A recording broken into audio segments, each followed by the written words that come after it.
Hey everyone, I'm Dr. Benji. Hi everyone, this is Shireen. I just wanted to say hello, and Shireen's going to guide us through today's topic, which is liver function.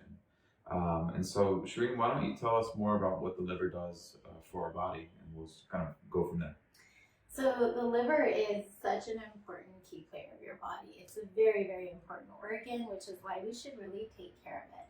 It is your body's filtration system, or a key player in your body's filtration system and your digestive system. It helps clean out your blood and get rid of all those harmful chemicals. We are very busy putting in our bodies all week and especially weekend, if you know what I mean. It also makes a really important liquid called bile, which helps you break down fat from foods. It helps you store glucose. It's just important. Yeah.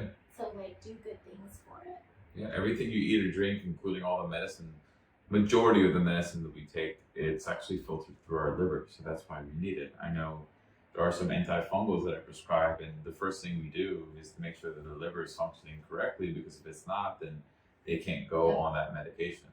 So 100%. And then medical experts, we always talk about how important it is, obviously, to avoid eating super fatty foods. A lot of hospital admissions are just for inflammation of the bile duct, and it's super painful. And the gallbladder can get inflamed, and boy, those patients are like, some of the ladies, they'd be like, this is worse than my pregnancy pain, giving birth. Yes, for sure. Where is the liver located in your body?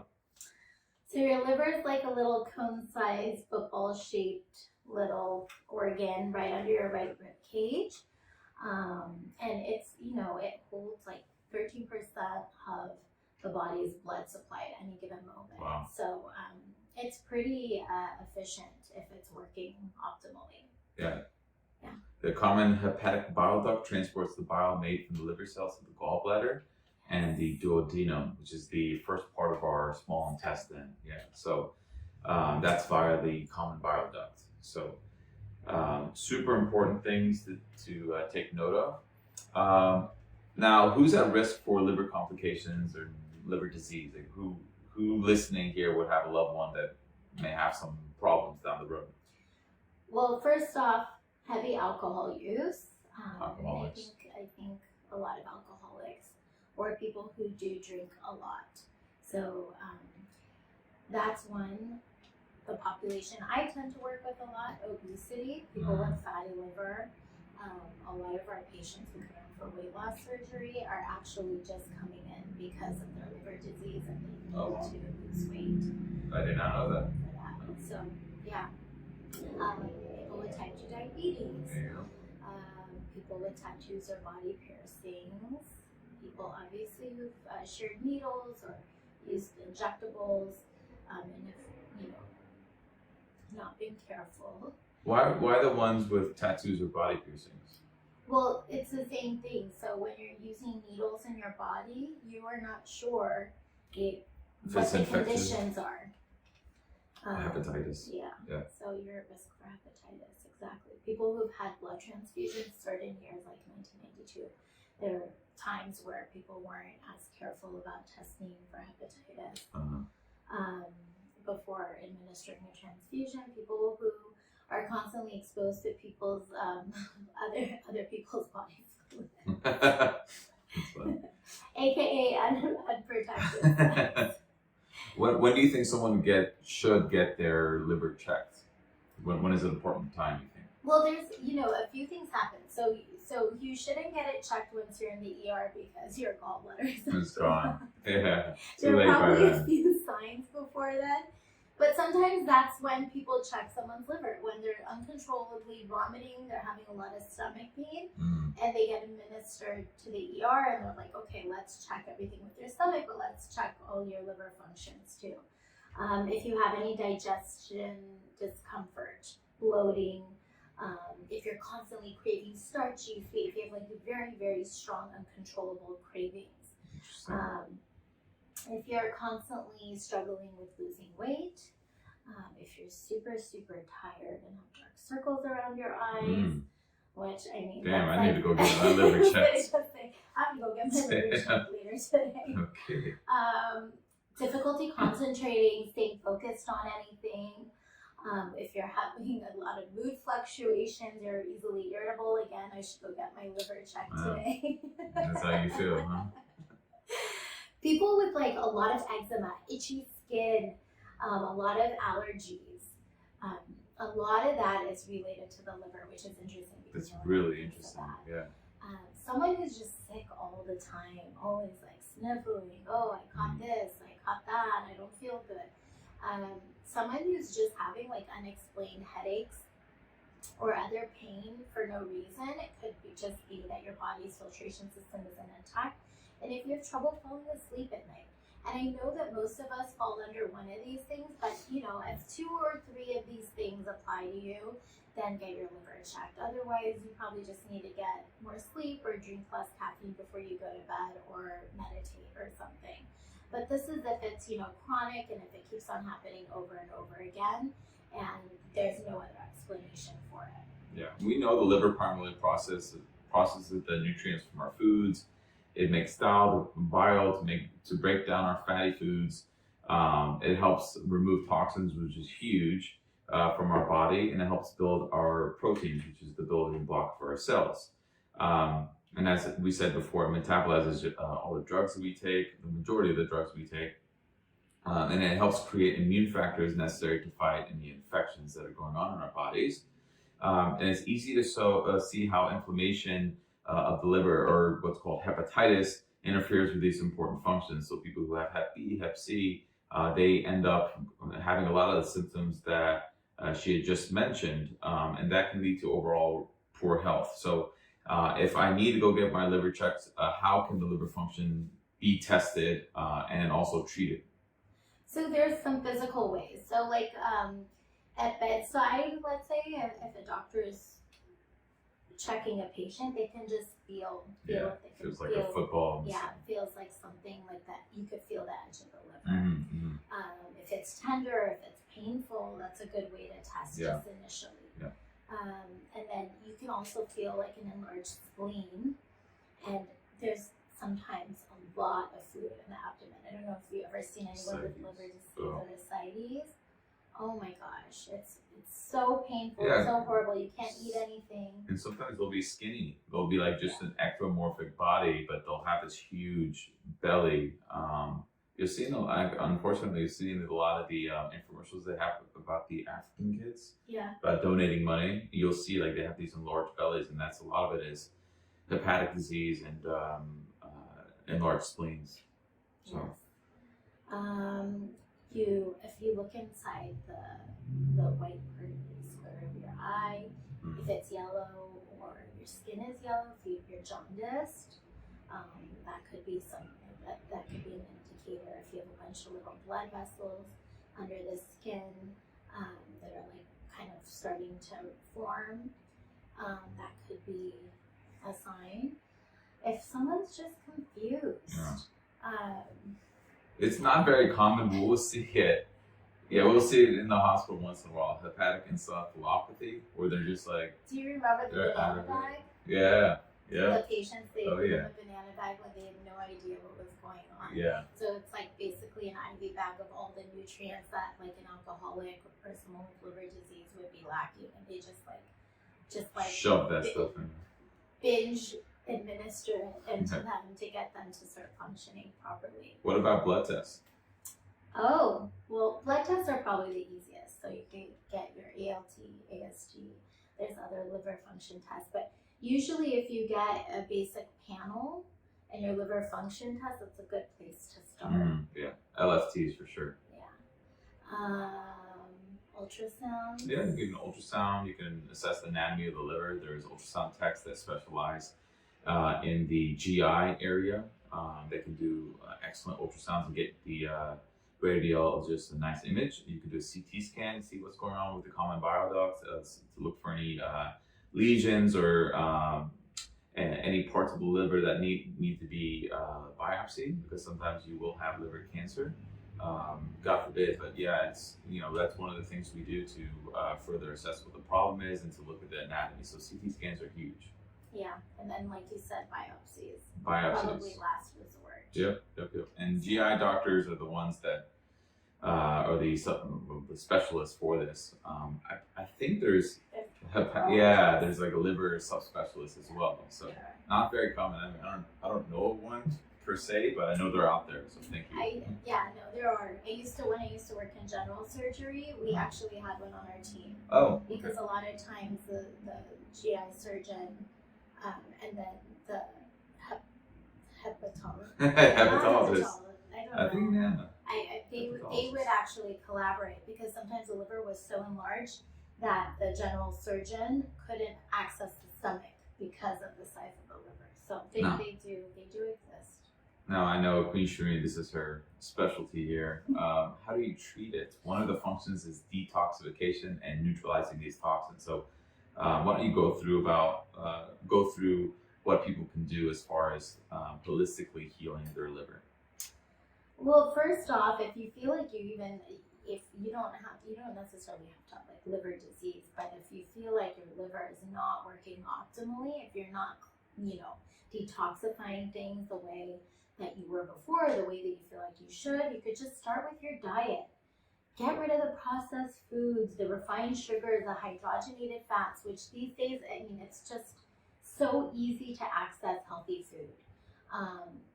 Anything that could create any sort of toxins. Eat whole foods, organic foods, non-GMO foods, fresh leafy greens that are packed with, magnesium and vitamin A and C and fresh veggies and fruits, and try to get organic if you can. At least look into like the Dirty Dozen and get organic wherever you can. There's a lot of toxins in our food and in our environment, so eliminate that. Starting with your food and your water consumption. Yeah, I love what you say about that. Increase your water intake. It's so huge. Yeah, and then, so like we said, liver helps break down fat, right? So if you feel like your body is like going through it, don't, eat a pizza.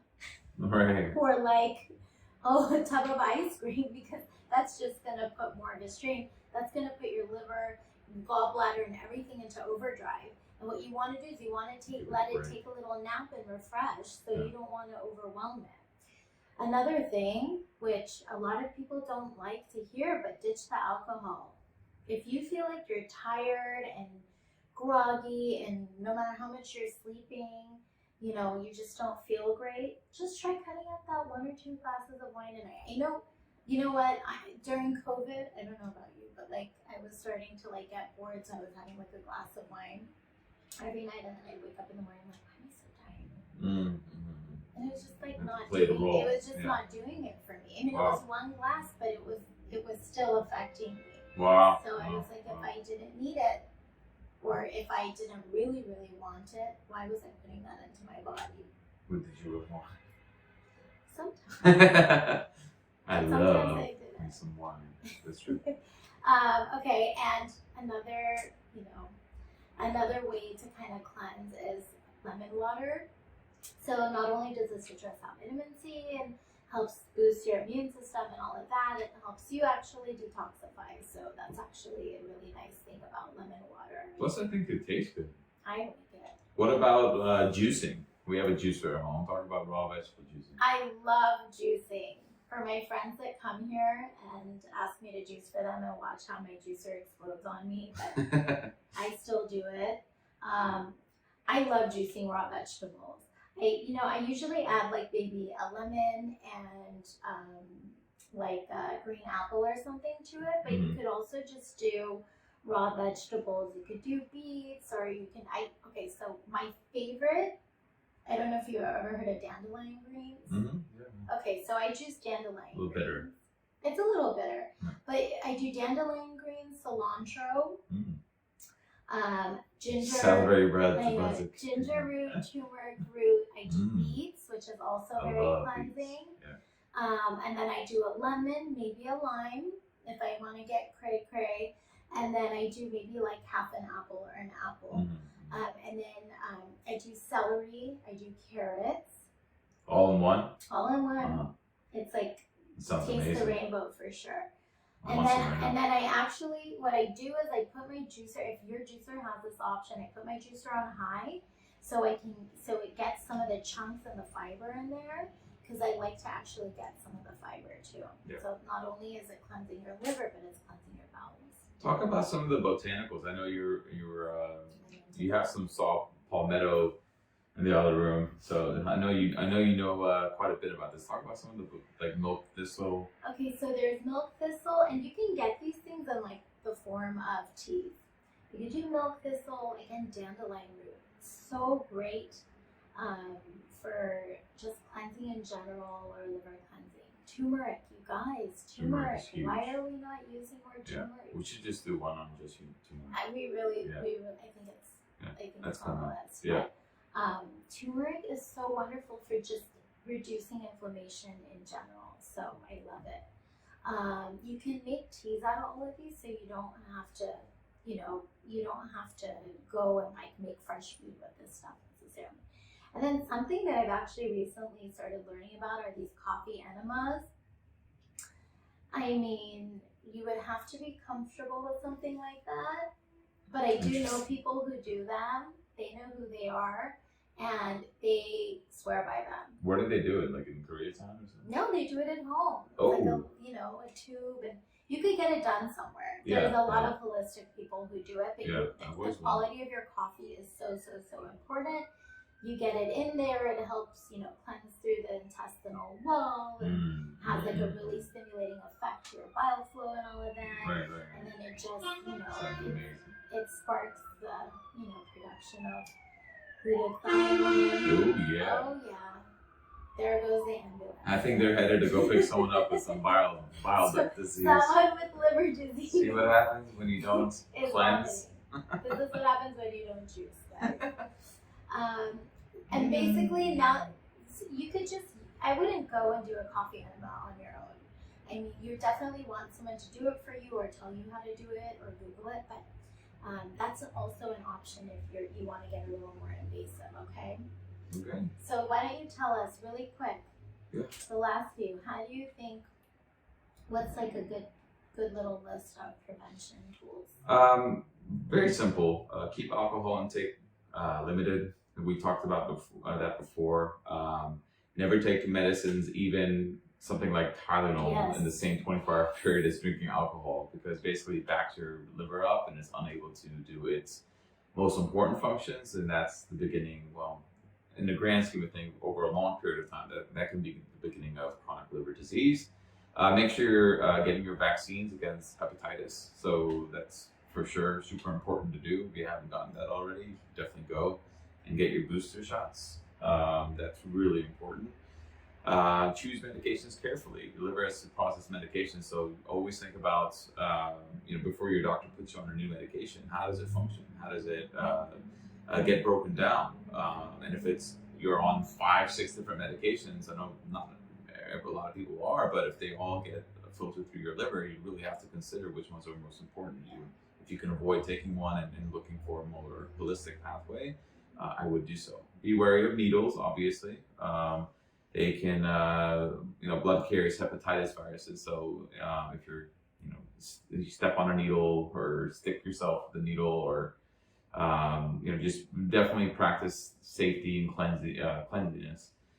Use condoms. Bodily fluids also carry viruses. She mentioned that before. So always practice safe sex. And then we know maintaining a healthy weight is super important as well. Yes. So I hope you guys really took a lot out of this. I think Queen Shireen broke it down really nicely for us. And yeah, is there anything else you want to add?